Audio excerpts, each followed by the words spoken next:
What is hatching, Toga peeps? OldManTup coming at you today with our Week 3 match of Season 4 of the NPA versus GalacticElliot and the Chicago Cubchoos. And this is a match we've been looking forward to for a long time, getting to play Elliot. Been a long time friend. Leads, he's going to lead out with his Garchomp, Mega Garchomp. We know that's what it's going to be. We're going to lead off with the glorious Bobby Roode. And he is just going to Mega Up and U-turn straight out of there. No reason to do anything else at this point. He's probably just going to set up Stealth Rocks, maybe switch out himself. Unknown at this point. He is also going to Mega Up. So we're going to both Mega Up first turn. And he is going to, my guess is set up Stealth Rocks this early. So I'm just going to U-turn out of there and go into something that can put a little bit of pressure on this bad boy. Now this U-turn does about 25%, which isn't bad, considering Mega Garchomp is a bulky boy. We're just going to go right into our Lurantis, the big meaty claws, the Candy Cane. Not much he can do here. He does have, my apologies for that, the back pocket Mischievous, I can never say which it is first.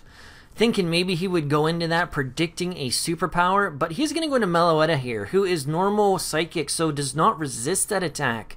And that does a little more than 25%. We are at +1 attack, +1 defense. He can go back out into Reaper here. And there is no reason at this point for us to just see what we can do for hits. Gonna get off a Leaf Blade there, doesn't do a lot. He's gonna Dragon Claws, which at +1 defense doesn't do a lot. So we're just gonna go for another superpower. Not sure what his thoughts were there. We're gonna get +2 defense, +2 attack. And we're just getting all those yummy leftovers.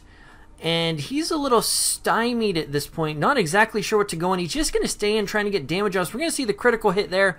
But we played smart and safe. Seeing he doesn't have anything to bring into this right away. We're just going to synthesis up. Which is going to get us back to a reasonably good amount of health after the leftovers. And not sure if he has anything for this at this point. Maybe he's sacking the Mega Garchomp because he doesn't have anything better to bring in right away. But at this point, we are just healing ourselves up. And at this point, we're going to go for the superpower. Unless he gets another crit Dragon Claw, we're going to be well over 50% health. Going to go for a final superpower to finish this thing off, which is going to put us at +3/+3, which is going to give us a lot of traction going forward. Nearly at full health again to just attack this thing on the go. Now he's going to bring in his Cilia? He's going to go for the Haze, which made me sad face when I saw it because we'd have just ran right through his team at this point. But we're going to go for the Leaf Blade. We're going to see how much damage an unboosted Leaf Blade does, and that does a little over half, which is awesome. We are going to see the Burn Orb here activate, which makes me think he has a Marvel Scale ability, or whatever that it's called. I usually say the wrong thing and mix it up with the thing that Dragonite gets. He is going to restore his HP here, just to see how much a Leaf Blade will do at that point. We're going to do about 33 to 40% in that ballpark. So if we set up another superpower, we haven't seen whether or not he's got the Ice Beam yet. We should be able to take Scalds relatively well. He's going to continue to recover. We drop a superpower, and that puts us back up to the point where we can be two-shotting this thing nicely. But leftovers is going to take us back up to full health. I don't want anything to get a free switch at this point, and I want to keep the pressure on him to keep recovering. He is going to Scald this turn, which was very surprising. He's trying to snag that 30% burn. He isn't going to get it. We are going to Leaf Blade here. A crit at that point would have been beautiful and just taken that thing clean out. Unfortunately, he is not going to go down after burn. He lives on like a fistful of health, clinging to life, hanging on that ledge by the fingertips. And gonna get the recovery off here, and I don't want to waste a turn superpowering at this point. I just want to keep the pressure on with the Leaf Blade, because at some point a high critical hit move is going to snag that critical hit. And if we can keep them right around 50% health with these recovers and the burn damage and the leaf blade, even if we min-max roll a couple of times, we're going to get a crit eventually. And I'm not fishing for the crit. We have a larger chance of getting it because we're using leaf blade as opposed to other things. So we're keeping him at low health, and again, I just don't want anything coming in for free. I'm going to keep recovering up here, and once this thing goes down, my team has a lot more ease going through a lot of his team. We are going to get the min-max roll there a couple of times, and you're going to see he's slowly getting his health back. He's going to keep recovering. We're going to keep leaf blading because we can switch back, and once we get low on leaf blades, we can drop that superpower, which will put us in a better position to take this thing out. Again, he is still slowly climbing his health back up using those recovers, and we're not doing as much damage as he's healing off, which is unfortunate. We are going to leaf blade and finally snag that crit. So the crit comes through after like 7 or 8 leaf blades. Next, he's going to bring out Sanga, which is his Tapu Koko. I fully expected a physical variant after he didn't attack us. I figured this would have been one of the first things he'd come out and Brave Birded after he hazed us. Isn't the case. He's just going to U-turn out here, doesn't do a ton of damage. He's going to bring out Vivian, which was what I was afraid he would bring into us initially. And that was a smart play on him as I went for the superpower. I am not sure if this thing will have the Sludge Wave Bomb and or something do just a freaking Spec Shadow Ball would do huge amounts of damage to us. As we do see that does a ton of damage.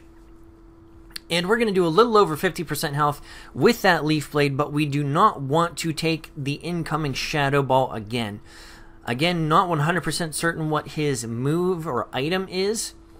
So we're going to go to Empoleon, who can take hits for days from this thing, goes for another Shadow Ball, and you're going to see he's going to shake that dirt off his shoulder. Didn't take it as well as I would have hoped. Does about 25% damage. I'm going to bring Celine back out here, which is the Meloetta. Not going to snag the burn there, so we've exchanged Scalds. Neither of us got the burn, keeping that even and lovely, because that's what we want to see. We're going to see the Calm Mind here, and this is what I was worried about. A Calm Mind Meloetta makes me sad face all day long. So we're just going to roar here. When I saw this thing stay in, I was just like, oh, I brought it in. No, we don't want that. So we roared it out. The Dawn Fan is going to come out here, and we do have that Shokaberry. Unfortunately, he's just going to swap out, which I thought was really surprising. Maybe he did not believe at that range Shokaberry Earthquake would not take us out. 100% possible. But again, I was extremely surprised that he switched out. We're going to go for the Scald, and that does about 30%. Don't think he is going to Thunderbolt at this point based off of what we have left. He's just going to U-turn, trying to get himself some momentum. Going to bring Vivian back out here, the Mischievous. And if we had the rocks up at this point, it would be excellent. We are going to get rocks up at this point. As we see, he is trying to cycle through some of his mons, and that extra chip damage is really going to look good as we go. It's going to drop another Shadow Ball here, and that is going to take us out on the next turn. We are going to be able to get this Scald off, which will put this thing within and take it out this turn. That is awesome. That is one of the things remaining on his team that is stopping our Lurantis from just going ape crazy on his team. Gonna drop the Shadow Ball here, and I didn't want to switch anything in to see what he was gonna do. Didn't want him to set up like he tried the first time, so just went for the safe roar there. That is going to make Empoleon go down to the Meloetta. Next, we're gonna bring out Lucario, Baron Corbin, and we are just gonna drop, I believe, a Crunch here, and we do. Baron Corbin going to rack up a kill. There's no way that thing is living a Life Orb Crunch. I don't care how bulky it is at that point. And we are max attack. So he's going to bring Dumbo out here, and we don't have a good option. Close combat at this point is not going to kill it. And lovely Shadow, or lovely Screensaver comes up at that point. Now here's where things get scary. This isn't a bulky variant, and now we see why he didn't stay in to take a Scald, because he's not bulky. If I remember talking to him correctly, this is max speed, max attack Donphan. And this put the pinball machine on tilt when I saw a rock polish. I'm just like, okay, what do we do now? What do we do now? We're going to bring in Human here, who is going to be able to take any attack from this thing. And it's just like, well, my goodness gracious. He is going to go for the Continental Crush here. And that is going to do a ton of damage to our Human here. Zygarde going to take this right in the face. Oh, Tectonic Rage. My apologies. Continental Crush is the rock one. That's correct. Not as good with the Z-move names, as I'm not familiar with. Not use them as frequently as I probably should. We are going to survive with 33% health, which is awesome right here. We're going to get the Earthquake off because we want to put as much damage on this thing as possible. And that still didn't do nearly enough. We do want to save that because we want to be able to keep the extreme speed in our back pocket should we need it. And he's just going to continue to Earthquake here. Unfortunately, Beedrill is not going to survive a max attack Earthquake from Donphan. And Donphan racking up 2 kills right off the bat. Going to bring out our Zygarde again. Going to go for the extreme speed at this point. And we are going to take him all the way down to 2 HP. Talked to Elliot after the game, lived on 2 HP, and it's just like, okay. And if I remember right, we did the calcs, and I max damaged pretty much to get that 2 HP survive. Slim possibility to do more damage than that. But we do have Lucario with the extreme speed also. All he has left is this and a Tapu Koko, and unless he's extremely invested or mid-invested in bulk, an extreme speed at this range should take him out after rocks. He's going to come in. The rocks is going to put him at below 50% health. He's going to get the electric surge out, which really doesn't matter much at this point. We're going to go for the extreme speed, and it is going to take him all the way down to 1 HP. Now, again, we did the calcs afterwards, and this 1 HP survive was a near max damage roll because he did have bulk investment. But 2 times in a match, we have Mons, and granted, the rolls were in our favors. We have 2 Mons survive at 2 HP and 1 HP. So unfortunately, we are going to lose by 1 HP to GalacticElliot. All in all, was a fantastic match.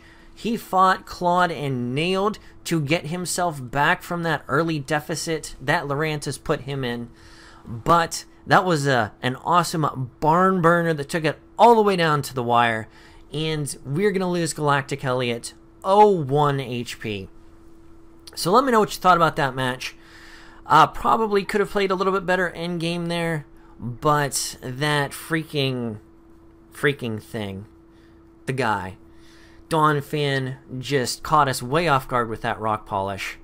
But anyways, that has been our Week 3 match. We now sit 0-3 in the NPA, which is unfortunate, but what you gonna do? We're clawing our way back, we're playing better games, and we're getting accustomed to this team, which we're really liking now. But anyways, guys, let me know what you thought down below. Tell me what I could have done differently, especially at the end of that game, to change that outcome. But anyways, guys, this has been OldManTup, and I will catch you on the flip side. Peace.